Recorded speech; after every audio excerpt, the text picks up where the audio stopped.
সকলকে ভারতের স্বাধীনতার ৭৮তম স্বাধীনতার আন্তরিক শুভেচ্ছা জানিয়ে আমি আমার সংক্ষিপ্ত কিছু কথা বলতে চাই। ভারতের স্বাধীনতায় মুসলিমদের কতটা অবদান ছিল সেটা নিয়ে আমি সংক্ষেপে দু চার কথা বলবো। একজন মুসলিম হিসেবে আমাদের এটা জানার সকলের অধিকার আছে। আমরা যে ইতিহাস পড়ি বা ইতিহাস শুনি তাতে আমরা কাদের নাম পাই? কিছু মহান সংগ্রামীদের নাম আমরা পাই, যেমন মহাত্মা গান্ধী, নেতাজি সুভাষচন্দ্র বসু, ভগৎ সিং, বিনয় বাদল দীনেশ, ক্ষুদিরাম বসু, মাস্টারদা সূর্য সেন। এই কিছু মহান ব্যক্তির নাম আমরা এত বেশি শুনি বা পড়ি ইতিহাসে, যেন আমাদের মনে হয় স্বাধীনতার সময় এই কজন মহান ব্যক্তি আমাদের দেশকে স্বাধীন করেছেন। আসলে কি তাই? যারা ইতিহাসবিদ আছেন তারা বলছেন ভারতবর্ষের স্বাধীনতায় সবচাইতে বেশি ভূমিকা ছিল মুসলিমদের। সেই সব মুসলিমদের নাম আমরা কোথায় পাই? ইতিহাস বই সেই নামগুলো কি আমরা পাই? আমরা পাই না। আধুনিক যুগের মানুষ, আপনারা প্রশ্ন করতে পারেন যে মুসলিমরা যে সবচেয়ে বেশি ছিল আমাদের স্বাধীনতার আন্দোলনে, তার প্রমাণ কি? তার প্রমাণ একটা অবশ্যই আজ পর্যন্ত আছে। সেটা হলো ভারতের দিল্লিতে আছে ইন্ডিয়া গেট, যেখানে আমাদের প্রধানমন্ত্রী থাকেন তার কিছুটা দূরে আছে ইন্ডিয়া গেট। সেই ইন্ডিয়া গেটে কি লেখা আছে? ভারতের জন্য যারা স্বাধীনতার সংগ্রামী ছিলেন তাদের নাম লেখা আছে সেই ইন্ডিয়া গেটে। কতজনের নাম লেখা আছে? প্রায় ৯৫,০০০ স্বাধীনতা সংগ্রামীর নাম লেখা আছে। তার মধ্যে মুসলিমের সংখ্যা কত? মুসলিমদের সংখ্যা হলো ৬১,৩০০ জন। শুধু মুসলিমদের সংখ্যাই হলো ৬১,৩০০ জন। এই যে বিপুল পরিমাণ মুসলিমদের নাম লেখা আছে, এটা আপনার আমার কথা না, সরকারি ইন্ডিয়া গেট, সেই গেটে লেখা আছে ৬১,৩০০ জন মুসলিম সংগ্রামীদের নাম। তাদের নাম আমরা কোন ইতিহাসে পাই? তাদের নাম আমরা কোথায় জানতে পারি? আমরা এই নামগুলো আমরা পাই না। আমরা যে নাম পাই, আমরা যে এত শুনি, নেতাজি সুভাষচন্দ্র বসু, তিনি আজাদ হিন্দ ফৌজ গঠন করেছিলেন। কিন্তু সেই নেতাজি সুভাষচন্দ্র বসু যাদেরকে ছাড়া চলতে পারতেন না, তাদের নাম আমরা কেউ জানি না।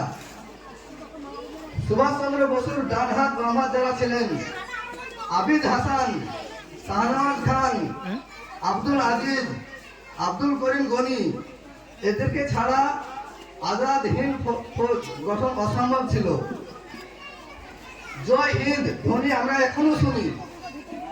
সেই ধ্বনিটা প্রথম যিনি সৃষ্টি করেছিলেন তার নাম আবিদ হাসান।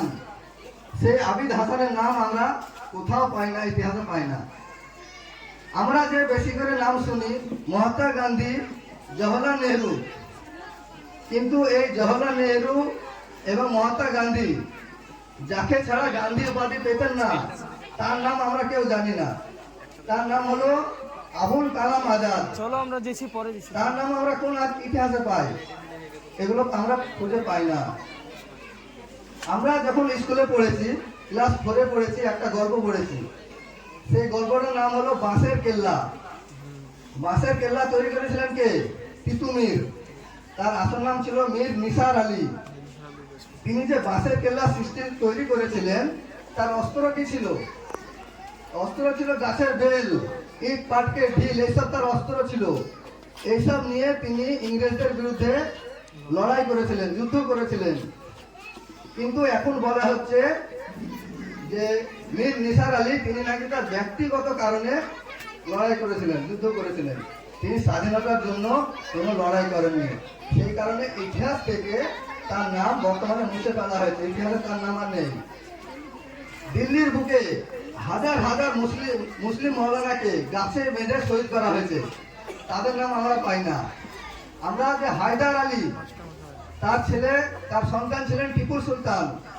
টিপু সুলতানের নাম আমরা কিছুটা শুনি, কিন্তু হায়দার আলীর নাম আমরা শুনতে পাই না। তিনি যে প্রথম আমাদের বাংলাতে স্বাধীনতার সংগ্রাম শুরু করেছিলেন, সেই নামটা আমরা আজও ইতিহাসে পাই না।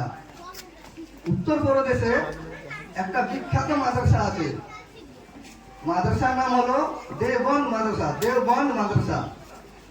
স্বাধীনতার সময় সেই মাদ্রাসাটিকে ইংরেজদের বিরুদ্ধে লড়াই করার জন্য সেই মাদ্রাসাটাকে একটা কেন্দ্রস্থল তৈরি করেছিলেন। যিনি তৈরি করেছিলেন তার নাম হলো আবুল কাসেম। সেই আবুল কাসেম ছিলেন একজন বিখ্যাত পণ্ডিত। তিনি ইংরেজদের বিরুদ্ধে লড়াই করেছিলেন সেই মাদ্রাসা থেকে, এবং বিপুল সারা জায়গিয়েছিলেন সেই মাদ্রাসায়। সেই মাদ্রাসার নাম এবং সেই আবুল কাসেমের নাম আমরা কোথাও খুঁজে পাই না। তাহলে এত বিপুল পরিমাণ ইংরেজরা যার নামে সব সময় একটা ওয়ারেন্ট রাখতেন, তার নাম হলো তাবারক হোসেন। সেই বিপ্লবী তাবারক হোসেন নাম আমরা ইতিহাসে কোথাও পাই না। তাহলে আমরা স্বাধীনতার আসল ইতিহাস কিভাবে জানবো? জানার একটা উপায় আছে। একজন বিখ্যাত পণ্ডিত ব্যক্তি একটি বই লিখেছেন, তার নাম হলো গোলাম আহমেদ মুর্তজা। তিনি বই লিখেছেন চেপে রাখা ইতিহাস, ইতিহাসের ইতিহাস, বাজেয়াপ্ত ইতিহাস। এই বইগুলো যদি আমরা পড়ি, আমাদের ভারতবর্ষের আসল ইতিহাস আমরা জানতে পারবো। আমি আর বক্তব্য বাড়াচ্ছি না, এই পর্যন্তই আমি আমার বক্তব্য শেষ করলাম। আসসালামু আলাইকুম।